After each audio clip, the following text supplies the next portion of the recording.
ya la foto de arranque con la que parte para salir a vinimos sin secretos. Historia, mucho de lo que Vamos viene tras esta historia. Así que muchas gracias. Bueno, gracias por la presentación, Jimé. Y obviamente gracias por el espacio, más bien, que siempre es un gusto poder estar acá intercambiando con ustedes. Y hablando un poco entre nosotras también, que son espacios que a veces hacen pila de falta, así que esto que no cuente en los 20 minutos. Y capaz que lo otro que queríamos contarles, como en esto, parándonos un poco como reclama Donna Haraway, desde un lugar, nuestro actual lugar es puerperio y gestación, así que desde ese lugar... Acá, Taiba también, o sea que... exactamente. Vamos a estar un poco comunicándonos, así que va a ser un poquito desordenado, bueno. Sí, estamos en momentos ahí con unos ruidos, pero bien, bien. Así que bueno, vamos para ahí. Las formas del cuidado, apuntes de proyectos de una mirada feminista.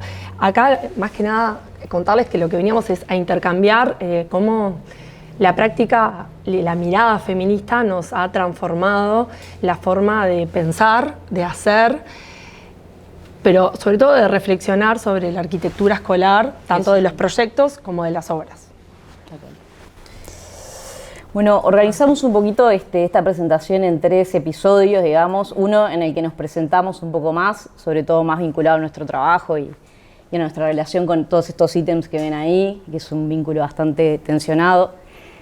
Un segundo episodio en el que les contamos un poco cómo hacemos con lo de arriba para realmente poderlo poner en práctica abajo, que es bastante difícil. Y un tercer episodio en que les pasamos un poco la pelota, porque creo que está bueno también que esto sea un espacio en donde podamos problematizar las prácticas y las maneras en las que miramos la arquitectura. Así que un poco desde ahí, ¿está? Bueno, esto para abrir. ¿Cómo ser arquitecta feminista y trabajar para la escuela pública? Claro, que parece como contradictorio. Parece y es un poco. Parece es un poco imposible. Sí, primero decir que trabajamos para la ANEP, que es de los organismos más grandes del Estado. El 90% de las maestras, un poco más del 90% de las maestras son mujeres. Sin embargo, por ejemplo, no hay un presidente, no hubo nunca. Una presidenta del CODICEN. Entonces, digo, esto lo decimos como, por ejemplo, de cómo estamos atravesados por esto, por el patriarcado. También nos toca desde la ANEP, que es un organismo que reproduce lógicas de poder y estereotipos y de género, como en todos los otros ámbitos de la vida. Entonces, bueno, queríamos problematizarlo de una y ponerlo, porque... Sí, porque también somos trabajadoras de esta institucionalidad, ¿no? Y además, el condimento es que también trabajamos para el Banco Mundial, en realidad, porque esto, como comentaba Jim, es un proyecto cofinanciado entre el Banco Mundial y la ANEP. Entonces, además, los jefes son el CODICEN y el Banco Mundial, que también tiene como sus agendas propias, en donde el género, bueno, empieza a tensionar todo esto y nosotras como trabajadoras entramos ahí en esta bipartita, tripartita, CODICEN, ANEP y el territorio, que es en realidad nuestro campo de trabajo, ¿no? O sea, estas mujeres trabajadoras, las infancias, las familias y todas las vidas que se desarrollan adentro de estos edificios educativos que proyectamos, mantenemos, ampliamos, hacemos de todo. Más que nada como una forma de visibilizar y poner en palabras y poner la mirada estos feminismos, cómo acompañar a las infancias y cómo cuidar a las que cuidan, digamos. Entonces, como desde ese lugar, la mirada como del feminismo y bueno, y desde la arquitectura. ¿No? Sí, o sea, vamos total. a sacar el paraguas acá porque no. Sí, visibilizar. Estamos al lado no héroe de la vida. Totalmente. Bueno. Esto. Entonces nos preguntábamos primero, esta charla nos sirvió mucho para reflexionar entre nosotras, ¿no? Que trabajamos juntas en un lugar y decir, bueno, ¿cuál es la agenda de género de la educación pública? Y ahí, bueno. En realidad un poco la conclusión, y creo que esta imagen es bastante representativa, es que las instituciones educativas, como ya sabemos, son obviamente espacios como muy disciplinadores y muy reproductores de las lógicas, ¿no? Incluso con Tati hablábamos como que desde que somos madres, te impacta como sociedad en la primera infancia, sobre todo y en la infancia en general, le ponemos mucha energía a la diferenciación sexo-género y todo este tipo como de cuestiones performativas, y la escuela es un gran reproductor de ese tipo de cosas. Entonces está esta pregunta de, bueno, la arquitectura cómo está operando ahí, ¿no? O sea, cómo está operando para disciplinar estos cuerpos de esta manera, si está realmente siendo un escenario que colabora, está disrumpiendo, no está haciendo nada, o qué está pasando ahí. Sí, acá traíamos como una cita que nos pareció interesante, que es de Diosen Paul, que decía: las instituciones educativas despliegan en forma explícita y a través de un currículum oculto pedagogías normalizadoras que refuerzan la heteronormatividad. La forma en que se organizan los géneros, filas, baños, uniformes, las performances de género legitimadas, rigidizando los modelos en vez de ampliarlos. Y bueno, con eso traíamos esta foto. Y acá en las antípodas, nosotras, nuestra militancia, no traíamos nos gustaba como un poco referenciarnos a este tipo de activismo, como el que hace Susie Shock, no sé si la conocen, que trabaja como mucho tratando de derrocar la institucionalidad, ¿no? Ella se plantea de este lugar, bueno, como nosotros somos transexuales, no estamos ni del lado de los varones ni de las mujeres, entonces podemos romper la institucionalidad porque no pertenecemos a ninguna de esas instituciones. Y ella aboga mucho como por una institucionalidad que respete las infancias y pueda permitirle a las niñeces realmente expresarse libremente en los espacios en los que se desarrolla la enseñanza, el aprendizaje y la socialización finalmente, que bueno, que son los espacios que nosotros proyectamos, así que ojalá que suceda lo que Susie Shock desea y todas las infancias sean libres y felices y se puedan expresar. Bueno, esto era como un marco para ver desde dónde, cómo nos parábamos y qué reflexiones habíamos tenido. También contarles esto: hacemos arquitectura, trabajamos en PAEPU. PAEPU tiene dos patas: por un lado la parte de planta física, que es toda la arquitectura, y también una formación en servicio. O sea, hay maestras que también trabajan, dan cursos, van a las escuelas. Entonces tenemos como esa doble entrada. PAEPU, su proyecto, que contábamos, está financiado por el Banco Mundial, es hace muchos años que está operando, digamos. Desde los 90. Exacto. Y es importante decir que somos un grupo muy grande que trabaja ahí, o sea, hoy nos ven acá, vamos a estar mostrando edificios y obras en las que trabajamos, pero hay un montón de obras y un montón de trabajo. Y sobre todo ahí para decir que hay varias escalas y que el trabajo es colectivo, porque nosotros nos paramos en los trabajos que vienen haciendo un montón de compañeros y compañeras de mucho tiempo. Entonces, decir primero que si bien nos han tocado hacer obras nuevas, y eso es qué lindo, hacer un edificio de cero, también hemos reformas, mantenimientos, obras menores. Desde el 2018, por ejemplo, acompañamos escuelas haciéndole mantenimiento, en que las directoras tienen nuestro teléfono y acompañamos los procesos. Y te llaman para decirte: che, se me rompió el calefón a las 7 de la mañana, no tengo agua caliente en la escuela, no sé, sí, cotidianidades muy fuertes que nos podemos tener otras relaciones que con esto del edificio nuevo. Sí, sin duda. Sí, y esto que decía Tati, que me gusta recalcarlo, y un poco Dani y Cos lo traían sobre su obra, que la arquitectura la verdad que es una labor como muy colectiva, y si bien a veces aparece como esta idea como que hay un genio ahí, no sé, comandando el diseño y la ejecución, en realidad realmente es un trabajo que involucra a muchas personas, o sea, no solamente los habitantes o los tomadores de decisiones, sino bueno, las arquitectas, las sanitarias, las técnicas eléctricas, o sea, hay un montón de gente ahí atrás trabajando y queremos ser representantes y no... Sí, al final ponemos ahí cómo es el equipo, cómo está conformado, pero que es múltiple en muchos aspectos. Sí, y hemos acumulado cosas, otras no. Otras no. Bueno, pero hay una decisión ahí después de que se acumule, cómo y que se transforma. Vamos pasando acá un poco... Una cosa que sí queríamos contar es que en realidad PAEPU tiene un programa fijo, entonces en realidad también muchas veces vamos a los lugares y nos piden cosas que no podemos realizar, porque este programa está cerrado. No es que podemos hacer cualquier cosa. De hecho, en muchas instancias nos dicen: queremos un gimnasio. No, pero PAEPU no hace. No, incluso cuando lees cuestiones de arquitectura educativa y feminismo y europeas, de repente como más, ¿no? Así siempre desde el lado colonizador de la vida, y te imaginas esos espacios, no los podemos hacer porque el Banco Mundial pone plata para esto y no para aquello, y entonces acotado, por eso mismo después le contamos cómo nos infiltramos, porque te terminás infiltrándote, porque explícitamente vos no podés agregar cosas. Exacto. Entonces entras en esta como de ser medio pirata. De cómo poder meter o cómo poder recorrer algunos caminos, ir tanteando y probando algunas cosas. Exacto, y ponerle como otros títulos para no politizarlo y en esa despolitización como que infiltrarse. Sí, acá un poco como queríamos mostrar algunos edificios, como contar esto, las cosas que nos interesan, las escalas, la relación con el entorno, colores, materialidad, no sé. Cosas que hemos evolucionado con el equipamiento. Sí, espacios con distintas escalas. múltiples cosas. La compacidad de los edificios, que también en su momento, bueno, qué sé yo, cosas que hemos ido acumulando en el proyecto. Bueno, esto de las infiltraciones, ahí cómo meternos. El feminismo como una forma de ver y de pararnos en nuestra práctica y cómo ir haciendo lugar a esto así chiquitito. Sobre todo reflexionar, investigar y probar.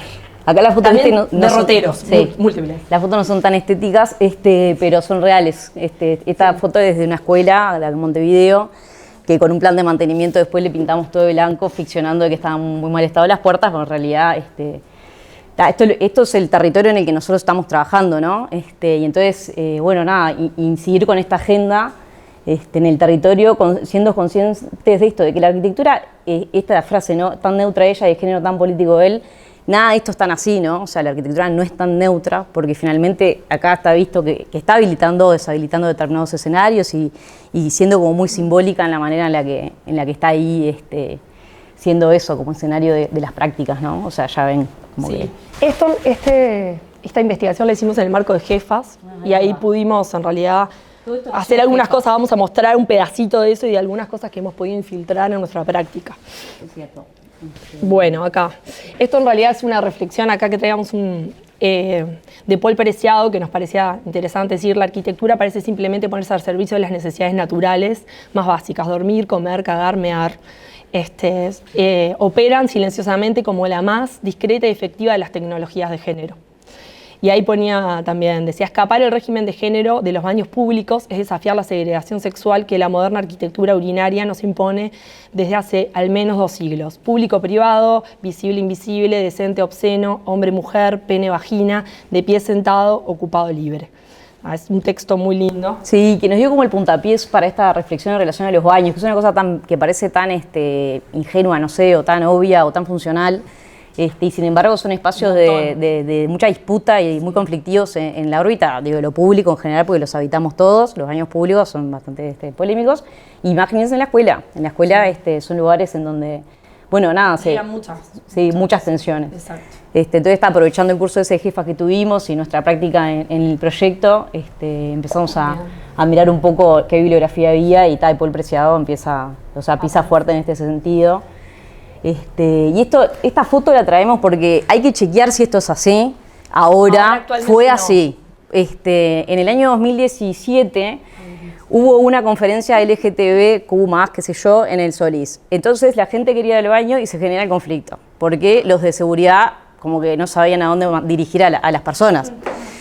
Las personas enojadas, tuvo un quilombo, y entonces la directora dice: tranquiles. Y hace esto, o sea, a los varones su espacio privilegiado y el resto del cúmulo de seres vivos, mujeres y otras cosas, innombrables ni siquiera, ¿no? Innombrable ni idea, todos para ahí. Y entonces nos parecía que estaba bueno porque esto, digo, pasa. Habría que ir a Solís de nuevo, son los baños en subsuelo. Yo no lo chequeé porque la noticia es del 2018, o sea, es medio viejita.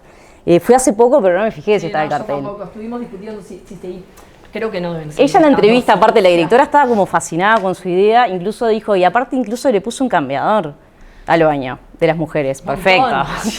Perfecto, así no falta nadie. Estamos todas ahí. Así que bueno, ¿no? En esto como de la arquitectura tan neutra, no es tan neutra, ¿verdad? Siempre está operando a favor de determinadas estructuras y reproduciéndolas.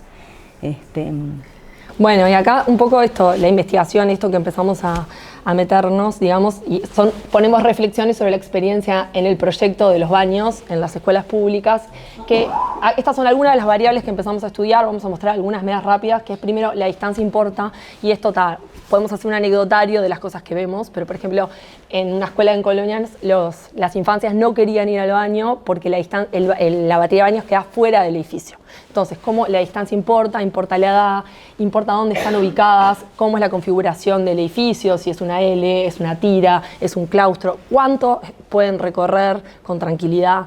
Entonces, bueno, ir atendiendo algunas de las cosas que fuimos como investigando. Acá hacemos un resumen, porque cada una de las obras teníamos un comentario y pasamos hasta las 3 de la mañana, así que está. Bueno, esto también una práctica en una escuela, en Cuchilla Pereira, que lo que intentamos fue hacer baños completos, como para que no caer esto, nena varón. Y bueno, primero la pregunta, unir, separar, plantearlo, o sea, baños completos que pudieran cada uno tener todo. Y entonces lo que nos pasó fue que como las puertas para dar privacidad completamente llegan hasta el piso, lo primero que fue es, che, pero se meten dos y no sé sabemos qué va a pasar, y si se encierran, y bueno, todo el tema de la manija, abre, cierra, se puede desde afuera, entonces, bueno, cómo atender el control teniendo en cuenta la intimidad, bueno, como ir ciertas lógicas de esto. Considerando que la escuela es un lugar donde, o sea, el control es muy importante, o sea, digamos, positiva y negativamente, pero bueno, es un espacio en donde el control, la disciplina y todo eso es como clave desde el grupo educativo como para poder llevar adelante y digo, en diversos contextos más todavía. Entonces siempre lo que tiene que ver con el control es bien importante y más en los baños. Entonces esto es como una disputa, porque a vos te parece brillante decir, metemos un baño completo, se acaba el problema, los baños son mixtos, estamos bien, neutralidad, y aparecen otros conflictos que tienen que ver con la cotidianidad del uso, ¿no? Entonces ahí estamos como insertando una agenda que es propia, que después vamos a hablar de eso. Sí, ahí está. Bueno, este es un proyecto, todavía no está inaugurado, la Escuela 190 de Pajas Blancas, que acá volvíamos a discutir lo mismo, unir, separar, y acá existe una dimensión colectiva, entonces bueno, plantear esa posibilidad también. Un tema, por ejemplo, acá aparece lo del espejo, porque fue en una instancia de coparticipación que unas infancias nos dijeron, no tenemos espejo en el baño, ¿por qué? Hermosas. Tipo, y los varones también, lo aclaro porque no eran solo, porque después me decían, no, es que son las nenas, no, fue o sea, ambas. Entonces, eso fue como una cosa de, bueno, al final son cosas sutiles, pero que importan mucho. Esto, la señalética. Sí, el tema de la señalética, que hoy hablábamos un poco con Tati, una microanécdota, o sea, la anécdota es la base de nuestro existir en primaria. De hecho, muchas decisiones las tomamos en relación a una directora que le dijo a una maestra, que le dijo a otra maestra, y que en una escuela fuimos... Igual tratamos de salir de eso, decimos tipo, no al anecdotario, y de repente es tipo, pero ¿sabes lo que me pasó? Disfrutamos, vivimos de eso. Esto como de la señalética, ¿no? y un poco esta cosa como de insertar a veces algunas agendas sin politizarlas, en la medida en que vos pones este cartel de baño mixto, digo, más allá que te ha quedado dos opciones de género, que digo, en una escuela sería complejizarla mucho desde nuestro punto de vista, sería muy jugado, ponerle que vamos por ese estándar, probablemente no se ponga en cuestionamiento y pasa a ser utilizado, ¿no? En cambio, cuando no sucede, enseguida, como la tendencia inmediata es a separarlos por género, y eso nos parecía interesante porque, pues bueno, ahí estás capaz que en un dilema medio ético, decir, infiltro esto, o sea, le meto estos cartelitos así ya, vamos a ver si funciona, hacemos una especie como de, no sé, de laboratorio de lo que nos interesa, o lo dejamos en manos de las comunidades, que probablemente no, está chequeado, le ponen el cartel. Nena, varón, aunque el baño sea completo, Rosado, sí, y no sea necesario diferenciarlos. Bueno, eso era como un panorama así de esa investigación. En realidad ahora hay un momento donde quizás algunas de estas cosas podamos chequearlas. Ahora, de ahora en adelante, ¿sí? Sí, de ahora en adelante, digamos que quizás nos ayude más la situación actual, digamos, de PAEPU, como para poder investigar algunas de estas cosas. Bueno, después esto en realidad pusimos performar el género como práctica y los espacios que lo habilitan. Y acá teníamos una frase que decía, aprenden las características que se espera para cada sexo a través de un mecanismo que implica su eleccionamiento. Y esto, ¿no? El azul para los varones, el rosado para las nenas, acá decía la delicadeza y la pasividad de las niñas con el rosado, mientras que se reserva el azul para los niños a los que se los visualiza como activos y agresivos. Esto es un texto que es entre lo explícito y lo silenciado, un acercamiento a género y sexualidad en el plan CAIF de Marcela Schenk. Bueno, poníamos esta foto. Claro, y esta foto porque, o sea, quiero decir, la foto relata con precisión todo lo que está pasando en el texto. Incluso a nosotras como trabajadoras nos pasa. Y si querés, contate la anécdota, esta como de la Asociación del Rosado de la Nena. Sí, cuando diseñamos esta escuela con Lucía, enseguida fue... pero claramente son arquitectas nenas y esta es una escuela para nenas. Fue tipo... Por la paleta de colores. Por la paleta de colores Arte. y todo lo que dice la paleta de colores, ¿no? Y bueno, para nosotros eso es una oportunidad, digamos, de transformación, digamos, de pensarlo, de poder ampliar, de no reforzar cuestiones de género. Da para un montón, ¿no? Siempre los colores en las escuelas es algo re importante, ¿no? Porque está asociado a las infancias y es un pedido por lo general de las comunidades que haya colores que acompañen. Y los colores connotan mucho más de lo que uno se podría imaginar. No hay nada neutro, gente. Exactamente. Esto es una investigación que hicieron unas polacas en España, que no me acuerdo el nombre. Sí, no, es ella, Gresnzlkowska. Esa. Ella.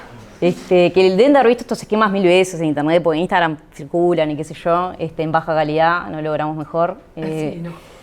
pero cuentan un poco cómo se desplazan las infancias en los patios, o sea que ya lo sabemos porque lo habitamos todos en los patios escolares, o sea, los varones siempre están como en los espacios centrales y de mayor visibilidad, y aparte tienen mucho más movimiento y un vínculo con el espacio de abarcación, o sea, vas al parque y están jugando al fútbol y ocupan 150 metros cuadrados, o sea, quiero decir, pasa en todos los espacios públicos, ¿no? Que el varón siempre está como autoexhibiéndose y las mujeres siempre periferiando los espacios residuales, y eso en la escuela empieza a pasar desde la primera infancia. Sí, acá un dato que era interesante, ella es que decía que, claro, el patio como primer espacio público que habitan los gurises, ¿no? Y entonces cómo se mueven en el espacio es re importante. Entonces hace esta investigación sobre una escuela en España, tiene varias, y entonces está el azul y la diferencia ahí de cómo es eso. Y una cosa que nos llamaba la atención... Acá un fracaso. Que, claro, un derrotero, esto de que, por ejemplo, esta escuela es nueva, la acabamos de inaugurar y es un claustro, este es el patio central, y en la parte de afuera hay otro patio que tiene cancha con todos los chiches de la cancha. Sin embargo, siempre está el fútbol en ese espacio central, que mayoritariamente es masculino, ¿no? Totalmente, pero mayoritariamente. Y entonces cada vez que vamos o sea, las gurisas siempre contrastelado, periféricas, o sea, ¿cómo lo podemos verificar también? No, y estos recursos que a vos te parecería medio lógico decir, metemos la cancha para un rincón y se acaba el problema. Claro. No, gente, no es así, la arquitectura no puede con todo. Hay cuestiones que ya tienen que ver con los roles asignados y las maneras en las que se colonizan los espacios que podés estar colaborando, pero disponiendo, pero no, pero no operando. Bueno, Tata, y acá, por ejemplo, también queríamos contar, por ejemplo, que en muchas de las obras hacemos como una especie de plaza para el acceso que se llama Plaza Ceibal, que es históricamente una cosa que hacía Paepu, como para dar espacio a cuidar a las que cuidan, ¿no? Entonces que tenga asientos, que tenga un espacio de sombra, para por lo general acompañar mujeres, que son primas, tías, abuelas, bisabuelas. Que son las cuidadoras principales. Exactamente, que están en ese espacio y que reciben a la gurizada cuando sale. Y esto nos parecía como, esta es la escuela china, que además la directora dice que además los fines de semana deja el wifi prendido y este es un espacio súper usado porque van a ir a conectarse. Entonces es como... el edificio, no solo el edificio, sino todo lo que genera alrededor y cómo eso permea en todos los sentidos de los que estamos hablando. Y a ver cómo estamos. ¿Cómo venimos? ¿Venimos bien? ¿Estamos con mal de timing? Decime la verdad, quien sea, Jimena. Está como el culota. Vamos a meterle. Vamos. Dale. Está bien. Estamos cerrando, más o menos. Más o menos. Bueno, y esto en realidad lo traíamos como un ejemplo. Paepu siempre ha tenido instancias de participación con la comunidad y de codiseño, pero ahora estamos profundizándolo. Esto es un plan piloto que lo trae el Banco Mundial, también con algunas lógicas propias, pero es una oportunidad también que nos permitió como ampliar las instancias de participación y en esto, en la posibilidad de dar voz a las personas que están ahí en el territorio. Más que nada mostramos este ejemplo como para contar eso, cómo aprovechar esta oportunidad para dar voz y escuchar y poder visibilizar cuáles son los intereses y cuál es la agenda que tienen las comunidades. Entonces, bueno, este es el plan piloto, acá están las maestras discutiendo, haciendo ¡opa! No sé si tiene garantía. Sí, un poco, quiero decir, pilotos, perdón. Se escuchó todo. ¿Se escuchó todo? ¿Se escuchó la Repetimos. calidad? ¿Querés que repitamos lo último? Somos Natalí y Manale. Arranca. En este guión re estricto que tenemos para que vamos al capítulo. Bien, entonces, bueno, esto también darle participación a las infancias, que es una parte que antes era más complicada, ¿no? Como cuáles son sus intereses. Acá, por ejemplo, nos contaban de que les interesaba mucho la biblioteca o cómo el paisaje, el monte y la cañada que están ahí era una cosa muy importante para ellos. Así como también un comedor flexible como espacio colectivo era una de las cosas que querían. Acá en realidad nada, mostrar unos esquemitas de que no hubiera sido posible realizar el proyecto de esta escuela sin la participación de la comunidad entera, que terminó dando 3 aulas diferentes que vamos a testear y vamos a ver qué da. O sea, está en construcción ahora y vamos a ver cuál es el proceso, pero bueno, eso fue en un vínculo muy estrecho con la comunidad. Bueno, y esto mostró una foto, está en obra la escuela, pero ya se podía ver este espacio, entonces la obra se abrió para que lo pudieran usar ahí las infancias y ese espacio como colectivo al lado del comedor. Todavía no se tiraron los muros, nada, pero bueno, era para mostrarles por ahí. Y bueno, para ir cerrando, esta frase está en la página de Paepu, que es lo único bueno que tiene, lo demás la página está en construcción, chiquilines. Siempre. Está en construcción, Desde el tranquilas. 90 está en construcción. Va a venir. Pero bueno, esta frase de Marina Orozco, que fue una como de las maestras que construyó el diseño del programa de tiempo completo, que fue a lo que principalmente se asoció el préstamo inicialmente. En realidad, hasta el último préstamo trabajamos solo para tiempo completo. No solamente en formación, en la creación de los programas pedagógicos y además en la arquitectura. O sea, era algo más específico. Ahora trabajamos quintiles 1 y 2, o sea, cambió un poco el target del préstamo, otro día hablamos de eso, ahora no se puede, porque si no nos quedamos sin tiempo. Pero bueno, esta frase Marina la ponía como describiendo un poco lo que sucedía ahí en la oficina y nos gustaba porque dice así eso, la escuela es mucho más que un edificio, sin duda, pero el edificio da señales de qué tipo de escuela sucede ahí. Y ahí nos interesaba un poco como más bien pensar o sea, no desde el edificio, sino como desde la escuela, qué es lo que está agendando hoy la escuela, ¿no? Porque nosotras hoy hablábamos de esto como de que esta agenda de género, la verdad es una agenda propia, o sea, son muy pocas las veces que en las comunidades emerge los temas de género, porque digo, habrán prendido la tele y estarán mirando que en realidad la agenda en las escuelas es muchísimo más compleja y las territorialidades están tensionadas y en permanente conflicto. Las escuelas donde nosotras trabajamos son escuelas en contextos pobres, vulnerados, y entonces evidentemente la preocupación no está enfocada en los baños mixtos, sino más bien en que les pongas rejas, en poder salir como de las situaciones de violencia y conflictos familiares, y por eso nos gustaba como este texto de Vasallo que se ríe un poco como esto del lenguaje inclusivo, como si esa fuera la agenda, y creo que es una agenda evidentemente nuestra, o sea, creo decir, de las clases medias, ¿no? Con determinados problemas resueltos, claro. Y entonces piensan que como que no enfocarse en el lenguaje inclusivo es la que va, sí, y en realidad... Como que discutíamos acá un poco de que es interesante tener una agenda y está bueno intentar llevarla a cabo, pero bueno, ¿cuál es la agenda de la comunidad? ¿Cómo hacer para que eso, o sea, ser realmente, ¿no? ¿Qué es lo que necesitan? Y no, hola, yo vine a hacer baños mixtos y es tipo... Sí, ponerte la cancha en Cracovia, así los nenes pueden, no sé, claro, jugar con las nenas a las muñecas. Algo que tipo no es lo que en este momento a esa comunidad la atraviese. Además las comunidades como diferentes, ¿no? No es lo mismo Pajas Blancas que Cerro Chato, o no sé, hay distintas realidades, distintas problemáticas, o sea, entonces, bueno, también estar como más atentas nosotras a lo que se necesita y a qué es lo que venimos a compartir, no a estar como desde nuestro discurso, digamos. Sí, más honesto, digamos. No producir este afán colonizador que muchas veces deviene de este tipo de relatos, ¿no? Bueno, y para cerrar, un homenaje a las maestras que están atravesando situaciones muy complejas, sobre todo en estos días, decíamos, tipo de violencia en las escuelas muy fuerte, y esto es una ilustración de Daniela Veracochea de Instagram que nos, ¿no? Muy fuerte, enseñan, cuidan, hacen de madres, de tías, de compinches, ordenan valores, ponen límites, o sea, es enorme el trabajo y por eso, ¿cuál es la agenda de ellas, las que están cuidando en este momento a las infancias? Es importante. Y que, bueno, para cerrar, teníamos... Ahora sí cerramos. Cerramos con esto. Teníamos una frase también para cerrar con esto que queríamos decir, que es de una maestra, Bárbara Burwood, que es una maestra feminista, del colectivo feminista. Maestra feminista de Uruguay. De Uruguay, exacto. Que dice, la escuela es un dispositivo que fue creado para transmitir una cultura dominante en donde las mujeres son educadoras con las características de las cuidadoras que se le han asignado a lo largo de la historia. Pero al mismo tiempo encierra la posibilidad de cambio, porque un espacio feminizado es un espacio de posibilidades. Yes. Bueno, sí.